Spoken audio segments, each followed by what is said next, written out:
Hello dears, S.V. Arunkumar Vikram ടീമിന്റെ വീരധീര സൂര കണ്ടു. S.V. Arunkumar എന്ന് പറയുന്ന സംവിധായകനെ നമുക്കറിയാം. ഇപ്പോൾ തമിഴ്നാട്ടിലുള്ള അല്ലെങ്കിൽ തമിഴ് സിനിമയിലുള്ള ഏറ്റവും മികച്ച മോഡേൺ ഇറയിലുള്ള ഏറ്റവും മികച്ച സംവിധായകരിൽ ഒരാളാണ് S.V. അരുൺകുമാർ. നേരം പത്മിനിയും സേതുപതി, ചിത്ത ഈ സിനിമകളൊക്കെ കണ്ടാൽ നമുക്ക് അത് അറിയാം.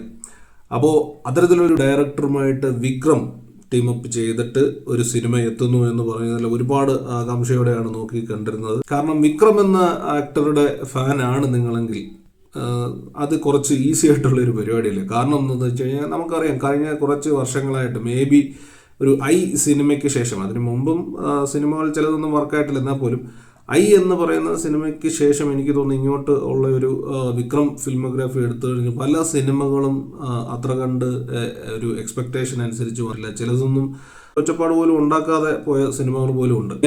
ഏറ്റവും അവസാനം എനിക്ക് തോന്നുന്നു മഹാൻ എന്ന് പറയുന്ന സിനിമ അത് ഏറ്റവും മികച്ച രീതിയിൽ വന്ന ഒരു സിനിമയായിരുന്നു. പക്ഷേ അതൊരു OTT റിലീസായിരുന്നു. പിന്നെ വിക്രമിൻ്റെ സിനിമകളുടെ മറ്റൊരു പ്രശ്നം എന്ന് പറയുന്നത് പലപ്പോഴും പല കോൺട്രവേഴ്സീസ് അല്ലെങ്കിൽ റിലീസ് പ്രശ്നങ്ങളൊക്കെ അത് ഈ സിനിമയ്ക്കും ഉണ്ടായിരുന്നു. ഈ സിനിമയുടെ റിലീസിലും ചെറിയൊരു ഡിലേ വന്നു.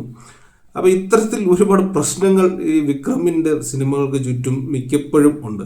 അതുകൊണ്ട് തന്നെയാണ് ഞാൻ പറഞ്ഞത്, വിക്രം ഫാനായിട്ടിരിക്കുന്ന അത്ര ഒരു ഈസി ആയിട്ടുള്ള ഒരു കാര്യമല്ല. പക്ഷേ വിക്രം ഫാൻസ് അല്ലെങ്കിൽ അദ്ദേഹത്തിൻ്റെ സിനിമകൾ കാണുന്ന എല്ലാവർക്കും തന്നെ അറിയാം. കാരണം സിനിമ എത്ര മോശമാണെന്ന് പറഞ്ഞാലും പുള്ളിയുടെ ഒരു എഫേർട്ട് എന്ന് പറയുന്നതും പുള്ളി ഇടുന്ന ഒരു കമ്മിറ്റ്മെൻ്റ് എന്ന് പറയുന്നതും അത് പുള്ളിക്ക് മാത്രം പറ്റുന്ന ഒരു ലെവലിൽ വേറെ ലെവലിൽ ചെയ്തു വെക്കുന്ന ഒരാളാണ് വിക്രം. അതുകൊണ്ട് തന്നെ വിക്രമിൻ്റെ ഒരു തിരിച്ചുവരവിനായിട്ട് പലരും നോക്കിയിരുന്ന ഒരു ചിത്രം കൂടിയാണ് വീരധീരസൂര.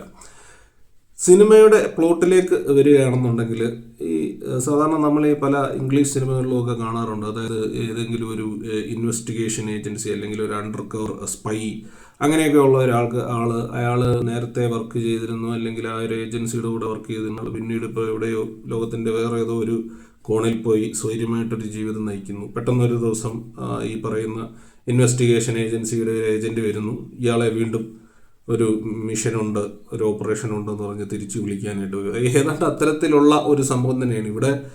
ഇയാളൊരു ഗ്യാങ്സ്റ്ററാണ് വിക്രം അവതരിപ്പിക്കുന്ന കാളി എന്ന് പറയുന്നത്. പക്ഷേ ഇങ്ങനെ നമ്മൾ നിസ്സാരമാക്കി പറഞ്ഞെന്ന് പറഞ്ഞാൽ ഈ സിനിമയുടെ ഏറ്റവും വലിയ പ്ലസ് അല്ലെങ്കിൽ എൻ്റെ ഹൈലൈറ്റ് എന്ന് പറയുന്നത് ഏതാണ്ട് 162 മിനിറ്റ് ഈ സിനിമയുണ്ട്. ആ 162 മിനിറ്റിൽ എനിക്ക് തോന്നുന്നു ഏകദേശം ഒരു 2 മണിക്കൂറോളം തന്നെ ഈ സിനിമ വളരെ എൻഗേജിങ്ങും വളരെ ഫാസ്റ്റ് പേസ്ഡ് ആയിട്ട് ആ ഒരു ത്രില്ലർ എലമെന്റ് അതേ രീതിയിൽ കൊണ്ടുപോകുന്ന ഒരു സിനിമയാണ്. പിന്നെ വിക്രമിൻ്റെ ഇതിനകത്തിലെ റോളെന്ന് പറയുമ്പോഴത്തേക്ക് സാധാരണ നമുക്കറിയാം പുള്ളിക്ക് കൂടുതലും പുള്ളി ഒരുപാട് പെർഫോം ചെയ്യാനായിട്ട് ഭയങ്കര ആക്രാന്തമുള്ള ഒരു മനുഷ്യനാണ്. അപ്പോൾ ഇതിൽ പക്ഷേ ആ ഒരു കോണ്ടന്റ് ഓറിയൻറ്റഡ് ആയിട്ട് ആ സിനിമയുടെ സബ്ജക്റ്റിൽ കൂടുതൽ കോൺസെൻട്രേറ്റ് ചെയ്തിട്ടുള്ള ഒരു രീതിയിലുള്ള അപ്രോച്ചാണ് വിക്രം. ഈ രീതിയിലുള്ള ഒരു വിക്രമിനെയാണ് നമ്മൾ കാണാൻ ആഗ്രഹിക്കുന്നതെന്ന് തോന്നുന്നത്, എസ്പെഷ്യലി വിക്രം ഫാൻസ്. ഇത് പക്ഷേ ഈ വിക്രം ഫാൻസ് എന്ന് ഇടയ്ക്കിടയ്ക്ക് പറയുന്നുണ്ടെങ്കിൽ അത് ഈ പടം അത്ര കണ്ട് ഒരു ബോക്സ് ഓഫീസിൽ നല്ല രീതിയിൽ മുന്നോട്ട് പോകുമെന്ന് തോന്നുന്ന ഒരു സിനിമയായതുകൊണ്ടാണ്.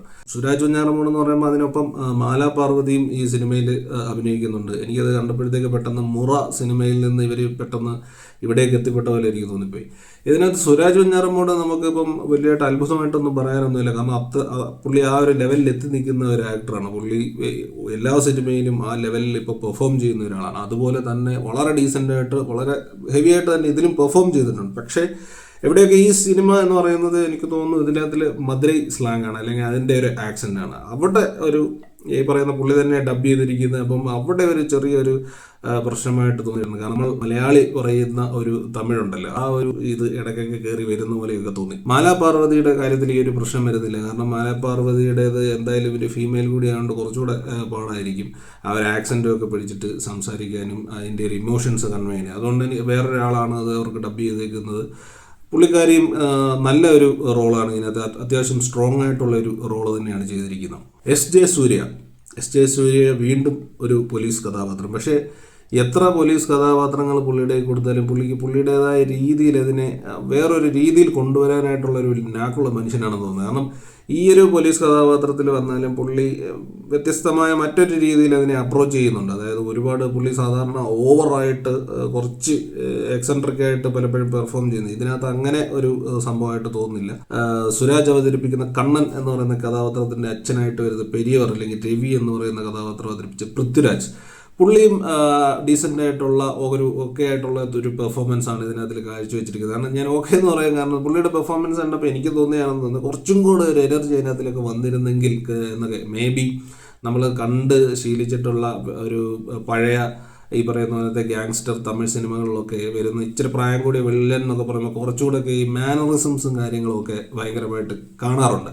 അത്തരത്തിൽ ഈ ഒരു കഥാപാത്രത്തിൽ അദ്ദേഹം കണ്ടില്ല, മേ ബി അങ്ങനെ തോന്നിയതായിരിക്കും. പിന്നെ ഇതിൽ എടുത്തു പറയേണ്ട ഒരു സംഭവം മ്യൂസിക് ജി വി പ്രകാശ് കുമാർ പുള്ളി ഈ BGM മ്യൂസിക് എന്ന് പറയുന്ന ബാക്ക്ഗ്രൗണ്ട് മ്യൂസിക് എന്ന് പറയുന്ന കാര്യത്തിൽ വേറെ ലെവലായിട്ട് വന്നുകൊണ്ടിരിക്കും. സാധാരണ പുള്ളി ഈ പറയുന്ന വെട്രിമാരൻ സിനിമകളിലൊക്കെ വരുമ്പോഴത്തേക്ക് വേറൊരു ലെവലിലേക്ക് എത്തും.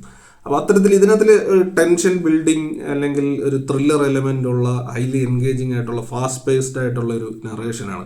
അപ്പോൾ അതിനൊക്കെ എന്ന് പറയുന്ന കൊടുത്തിരിക്കുന്ന ഒരു BGM എന്ന് പറയുന്ന ഒരു എക്സ്ട്രാ ഒരു പുള്ള് ഈ പറയുന്ന പടത്തിന് കൊടുക്കുന്നുണ്ട്. ക്യാമറ തേനി ഈശ്വർ, എനിക്ക് തോന്നി ഒരു ക്വാളിറ്റി ഒരു കോണ്ടന്റ് ഓറിയന്റഡ് ആയിട്ട് സിനിമകൾ ചെയ്യുന്ന സംവിധായകരൊക്കെയും അവരുടെ ഫസ്റ്റ് ചോയ്സ് തേനി ഈശ്വറാണെന്ന് തോന്നുന്നു.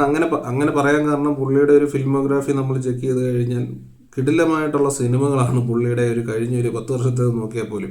അതായത് അതിനകത്ത് നമ്മളുടെ ലിജോ ജോസ് പെല്ലിശ്ശേരിയുടെ നൻപകൽ നേരത്ത് മയക്കം ഉൾപ്പെടെയുള്ള സിനിമകളുണ്ട്, വാഴയുണ്ട്, അങ്ങനെയുള്ള സിനിമകൾ കുറേ നല്ല സിനിമകളുടെ ഒരു ഭാഗമാണ് അദ്ദേഹം. അപ്പോൾ വീരധീരസൂര ഒരു 80 to 90% വളരെ എൻഗേജിങ് ആയിട്ട് വളരെ ഫാസ്റ്റ് പേസ്ഡ് ആയിട്ട് ഒരു മധുരൈ ഫ്ലേവറിൽ പോകുന്ന ഒരു സിനിമ തന്നെയാണ്. ഈ മധുരൈ ആസ്പെക്ട് ഈ സിനിമയുടെ കാര്യം പറയുമ്പോൾ ഈ സിനിമ തുടങ്ങുമ്പോൾ ഇതിൻ്റെ ടൈറ്റിൽസ് പോയിക്കൊണ്ടിരിക്കുന്നതിനിടയ്ക്ക് താങ്ക്സ് വിദ്യാസാഗർ മ്യൂസിക് ഡയറക്ടർ എന്ന് കാണിക്കുന്നുണ്ട്.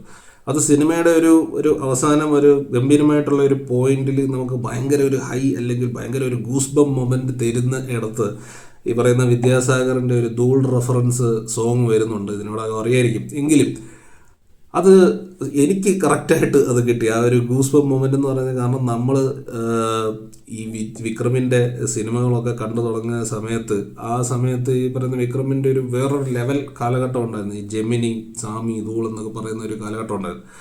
ആ സമയത്തെ ഒരു പടങ്ങളൊക്കെ കണ്ടിട്ടുണ്ടെങ്കിൽ ആ ഒരു നൊസ്റ്റാൾജി നിങ്ങളുടെ ഉള്ളിൽ കിടപ്പുണ്ടെങ്കിൽ നിങ്ങൾക്ക് ഉറപ്പായിട്ടും അതൊരു ഗൂസ്ബം മൊമെൻ്റ് തന്നെയാണ്.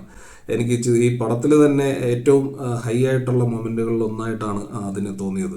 എന്തായാലും ഡയറക്ടറിന് വേറെ ഒന്നും ചിന്തിക്കേണ്ടി വന്നില്ല. അല്ലെങ്കിൽ 1-2 കാര്യങ്ങൾ ഇതേപോലെ ഈ ഫാൻസിനെ മുന്നിൽ കണ്ടുകൊണ്ട് എസ് അരുൺകുമാർ ചെയ്യുന്നുണ്ട്. അത് കുറച്ച് അൺഎക്സ്പെക്റ്റഡ് ആയിരുന്നു. അതിലൊന്നാണിത്. പിന്നൊന്നെന്ന് പറയുന്നത് ഈ പറയുന്ന പോലെ ചിയാൻ വിക്രമിൻ്റെ ടൈറ്റിൽ കാർഡ് വരുന്നത്. Anyway it was enjoyable. മൊത്തത്തിൽ വിക്രം ഫാൻസ് എസ്പെഷ്യലി ഈ സിനിമ പോയി കാണാൻ, അല്ലാത്തവർക്കും വളരെ നല്ലൊരു തിയേറ്റർ എക്സ്പീരിയൻസ് ആയിരുന്നു. Action packed thriller, fights, gun shots, ഇതെല്ലാമുള്ള ഒരു സ്പൈസി എൻ്റർടൈനർ തന്നെയാണ്. Thank U.